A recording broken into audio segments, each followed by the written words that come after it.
इतने लोग चाहते हैं कि बांध नहीं बने और कनकई और परवान के पानी से डूबे हुए रहेंगे। तो हम लोग परेशान इस बात से हैं कि आप कटाव को नहीं रोक रहे हैं, हमारा आने वाला नस्ल बर्बाद हो जाएगा।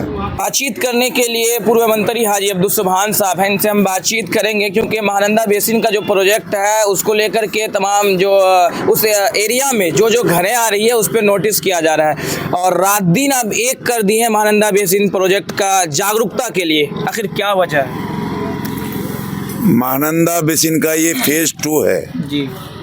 फेज 1 50 साल पहले बना, अब फर्स्ट फेज के बाद सेकंड फेज 50 साल के बाद हो रहा है और ये योजना 6 चरण में होना है, इसको 6 फेज में होगा। ये दूसरा फेज हुआ, तीसरा फेज होगा, चौथा फेज होगा, 5वां होगा, छठा होगा। तो ऐसे ही अगर छठा फेज आने में 50 साल का अगर ऐसे ही मार्जिन रहेगा, फर्क रहेगा, तो ये कुल मिला के 200 साल चला जाएगा ये। जी। तो हम लोग इसमें परेशान इस बात से हैं कि महानंदा जो हमारे यहाँ सबसे बड़ी नदी है, हमारे देश में जो पानी जितनी नदियाँ हैं वो तमाम नदियाँ, चाहे कोसी हो, पुनपुन हो, महानंदा हो या जितनी नदियां हैं, ये तमाम महानंदा सब तमाम गंगा में जाके मिलती है और गंगा नदी जाके कलकत्ता के आगे समुद्र में जाके मिलती है। तो हमारे यहाँ के लिए ये महानंदा सबसे बड़ी नदी है और इसमें आके मिलती है कनकई और परवान। जी। और आगे ऊपर कई नदी मिलती है, दास है या फिर और कई नदी है, वो आके मिलती है, इसमें मेची है। तो हम लोग जो बचपन से देख रहे हैं कि महानंदा का पानी जैसे ही सैलाब आता है तो सीधे गांव समाज में घुस जाता है, लेकिन जैसे ही घटता है तो तुरंत तमाम पानी जो है महानंदा होके वो निकल जाता है, गंगा में जाके मिल जाता है। तो हमारे यहाँ महानंदा को अगर आप बांध रहे हैं दोनों तरफ से और कनकई और परवान को खुला छोड़ दे रहे हैं, तो कनकई और परवान का पानी महानंदा में नहीं आ पाएगा। तो यकीनी तौर पर जो अंदर रहेगा बांध के अंदर यहाँ, उसके लिए तो परेशानी होगी, डूबा हुआ रहेगा। जैसे हमारा मेन भिकनपुर रहेगा, बनगावा रहेगा, मरवा रहेगा, इसके बाद चरिया में यहाँ हमारा पूरा जो है नदी के पश्चिम पार, पुल के पश्चिम पार जो दो टोला है हमारा, वो दोनों टोला डूबा हुआ रहेगा। आगे यादव टोली है, शर्मा टोली है, ये तमाम नदी में डूबा हुआ रहेगा। और जो बाहर हम लोग हैं, तो हम लोग बाहर कनकई और परवान के पानी से डूबे हुए रहेंगे। हम लोग के साथ ज़्यादा नुकसान ये होने वाला है कि महानंदा का पानी घटने के बावजूद हमारे यहाँ जो पानी घुस जाएगा वो पानी निकलेगा नहीं और वो बहुत दिन तक वो पानी रह जाएगा। यही परेशानी हम लोग को है कि भाई बांध आप मत बनाइए, बांध के जगह में इस पैसे से जो भारत सरकार का पैसा है, इस पैसे से नदी किनारे आप बोल्डर पिचिंग कर दीजिए। बोल्डर अगर नहीं मिलता है तो आरसीसी दीवार बना दीजिए, तो नदी का कटाव रुक जाएगा। अभी यहीं पर हम लोग जहाँ बैठे हैं, यही बगल में ही महानंदा जो है धार बना के यहाँ गांव के तरफ आ रहा है। अभी गांव अगर नहीं रुका अगर वहाँ, तो ये गांव भी कटने ही वाला है। तो वो कटाव को नहीं रोक रहा है सरकार, कटते रहे, वहाँ गांव का गांव कटते रहे, उसको सरकार जमीन भी नहीं देती है। तो हम लोग परेशान इस बात से हैं कि आप कटाव को नहीं रोक रहे हैं, आप महानंदा को आप जो है बंद कर रहे हैं दोनों तरफ से। अच्छा, इससे पूर्व में भी आपने बांध रोको संघर्ष समिति का जो एक बहुत बड़ा एक सभा किया, लेकिन क्या उसमें कुछ सुनवाई नहीं हुई थी? लगातार फिर कुछ दिन हो गया, फिर अभी कुछ दिन बाद आप ऐसा शुरू कर रहे हैं। देखिए, इसमें हमने आम सभा करके जितने जनप्रतिनिधि हैं उन लोगों पर जिम्मेदारी दिया था कि भाई आप लोग पटना रह रहे हैं, अभी विधायक हैं, आप लोग MP हैं, जावेद साहब भी थे, सांसद हमारे वो भी थे। तो हमने जिम्मेदारी उन लोगों को दिया था कि आप लोग अभी माननीय मुख्यमंत्री से मिल सकते हैं, जल संसाधन मंत्री से मिल सकते हैं, विभाग से मिल सकते हैं, बात कर सकते हैं और इसको रोक करके इस योजना को बदल करके इसका प्राकलन बदल करके महानंदा का कटाव रोकने की योजना बनाना है। तो ये हम लोगों ने किया, लेकिन अभी अगर हम बोले तो दिक्कत होगी, फिर हमारे माननीय विधायक लोग नाराज होंगे। हम लोग जब 4 विधायक थे तो सुरजापुरी का आरक्षण के लिए चारों विधायक हम लोग हफ्ता में एक बार बैठते थे एक जगह, और वहाँ से फिर हम लोग निकल के जाते थे मुख्यमंत्री के पास या जहाँ जाना होता था वहाँ जाते थे।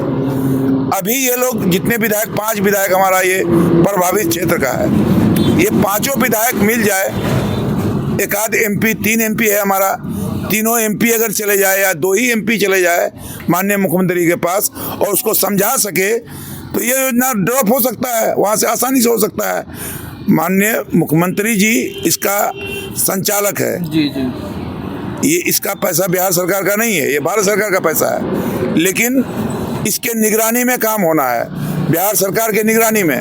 बिहार सरकार का काम है कि जमीन एक्वायर करके बांध को दे, जमीन एक्वायर कर लिया है।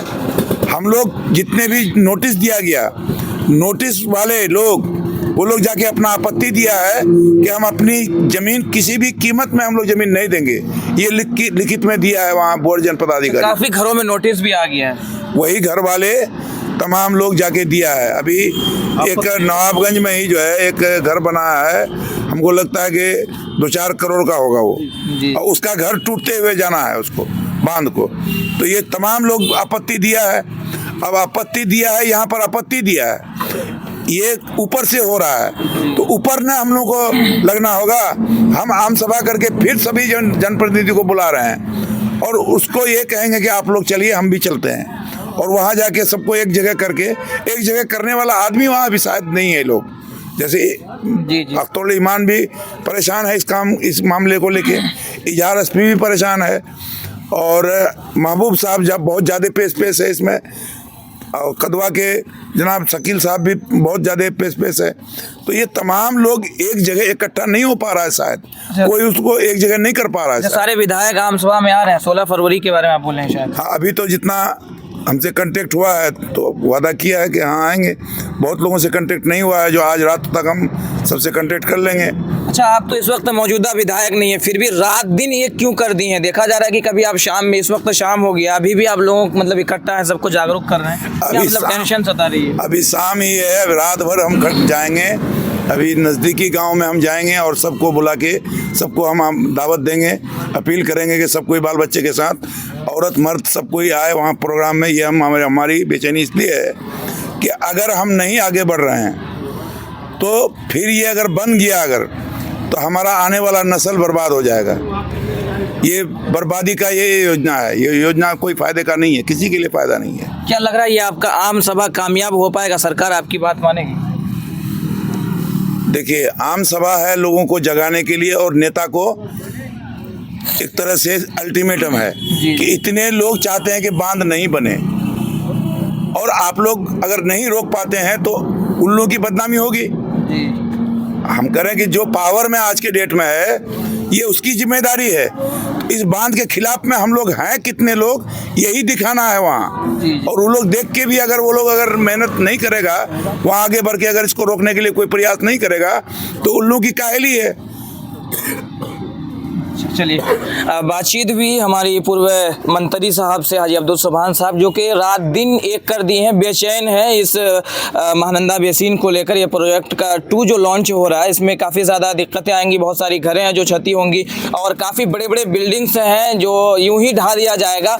और बर्बादी तो एक तो सीमांचल यूं ही बर्बाद है सैलाब से, और लगातार खेतियाँ बर्बाद हो रही है, ज़मीनें एक तरफ, घरें एक तरफ गिर रही है। और ये बांध जो है, ये बांध समझिए तो घरों को नहीं बल्कि लोगों के सरों पे बनाया जा रहा है। हजारों एकड़ जमीनों को बर्बाद किया जा रहा है, और हजारों क्या कई मतलब के हजार लोग बेघर हो जाएंगे, और इस सैलाब से कई हजार लोग फिर मरेंगे उसके बनने से, कोई पता नहीं इसका।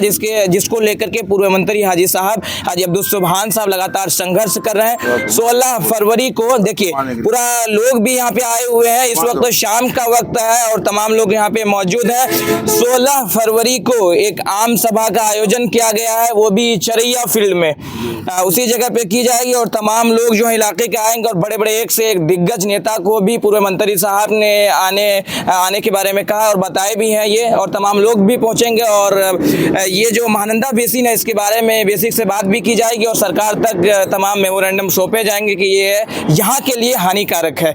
तो फिलहाल ये अंतिम न्यूज़ के माध्यम से रिपोर्ट्स देख रहे थे। सीमांचल के हर एक कोने तक इस वीडियो को शेयर कीजिए, क्योंकि ये सीमांचल की जो मुस्तकबिल की बात है, क्योंकि सीमांचल अगर यहाँ पे महानंदा बेसिन प्रोजेक्ट अगर बनता है तो पूरे सीमांचल इससे प्रभावित होंगे और तबाही का एक मंजर होगा उस वक्त। इस वीडियो को ज़रूर शेयर कीजिएगा बेहतर समझ के, क्योंकि ये अच्छाई के लिए है। फिलहाल जय हिंद, जय भारत।